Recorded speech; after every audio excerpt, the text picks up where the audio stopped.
Hello all. മറ്റൊരു വീഡിയോയിലേക്ക് എല്ലാവർക്കും സ്വാഗതം. രാജസ്ഥാന്റെ ഭംഗി ഒളിച്ചു നിൽക്കുന്നത് ജയ്സാൽമീറിലാണെന്ന് പറയാം.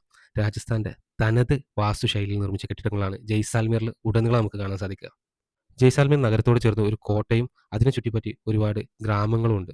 ജയ്സാൽമീറിലെ ആദ്യ ദിനം നമ്മൾ പോകുന്നത് കുൽദ്വാര എന്ന് പറഞ്ഞ ഗ്രാമത്തിലേക്കാണ്. അവിടുന്ന് ഡെസേർട്ട് സഫാരി അടക്കമുള്ള ഡെസേർട്ട് സ്റ്റേയിലേക്കാണ്. ആദ്യം തന്നെ നമുക്ക് കുൽദ്വാര ഗ്രാമത്തിലെ വിശേഷങ്ങളിൽ കിടക്കാം. 1350 പലിവാൽ ബ്രാഹ്മണർ സ്ഥാപിച്ച 84 ഗ്രാമങ്ങളിൽ ഏറ്റവും വലുതാണ് കുൽദ്വാര എന്ന് പറയുന്നത്. ഏകദേശം 1200 വീടുകളും 5000-ത്തോളം ആൾക്കാരൊക്കെ താമസിച്ച വലിയൊരു ഗ്രാമത്തിലേക്കാണ് നമ്മൾ പോകുന്നത്. നമ്മൾ ഈ പുറത്ത് കാണുന്ന ഫസ്റ്റ് ബിൽഡിങ്ങുകൾ ആ ഗ്രാമത്തിൻ്റെ അന്നത്തെ മാതൃകനെ അവർ റീക്രിയേറ്റ് ചെയ്തതാണ്. ഈ പൊട്ടിപ്പൊളിഞ്ഞ് നിൽക്കുന്നതാണ് അന്നത്തെ ഗ്രാമം. ആ സമയത്തെ വളരെ സമ്പന്നമായിട്ടുള്ള ഒരു പ്രദേശമായിരുന്നു കുൽദ്വാര. അന്ന് തന്നെ 2 നില വീടുകളൊക്കെ ആയിരുന്നു അവിടെ അധികം ഉണ്ടായിരുന്നത്.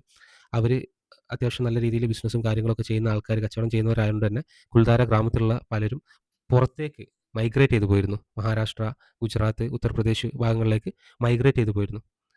ഏതാണ്ട് 1800കളുടെ അവസാനത്തിൽ അവിടുത്തെ ദിവാൻ ഈ ഗ്രാമത്തിനെതിരെ ഒരു ചുങ്കം, ഒരു ടാക്സ് ഏർപ്പെടുത്തുകയുണ്ടായി.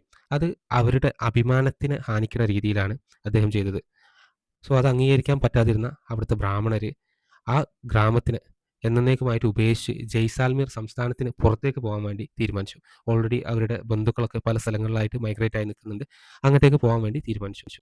അങ്ങനെ അവിടുത്തെ ഗ്രാമ മുഖ്യന്മാരുടെ തീരുമാനപ്രകാരം 67,000-ത്തോളം വരുന്ന പലിവാൽ ബ്രാഹ്മണർ 17,000-ത്തോളം വരുന്ന അവരുടെ വീടുകൾ ഉപേക്ഷിച്ച് ആ ഗ്രാമത്തിൽ നിന്ന് എന്നേക്കുമായിട്ട് മറ്റൊരു സ്ഥലത്തേക്ക് പോവുകയാണ്.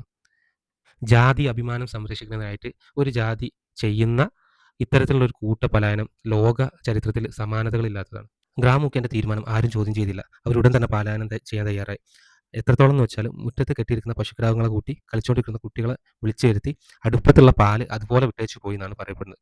സമാനതകളില്ലാത്ത ഒരു കൂട്ട പലായനാണ് ഈ ഗ്രാമത്തിൽ അന്ന് നടന്നത്. ജയ്സാൽമീറിനെ കുറിച്ച് മറ്റു വീഡിയോകളുമായി വീണ്ടും കാണാം. നന്ദി.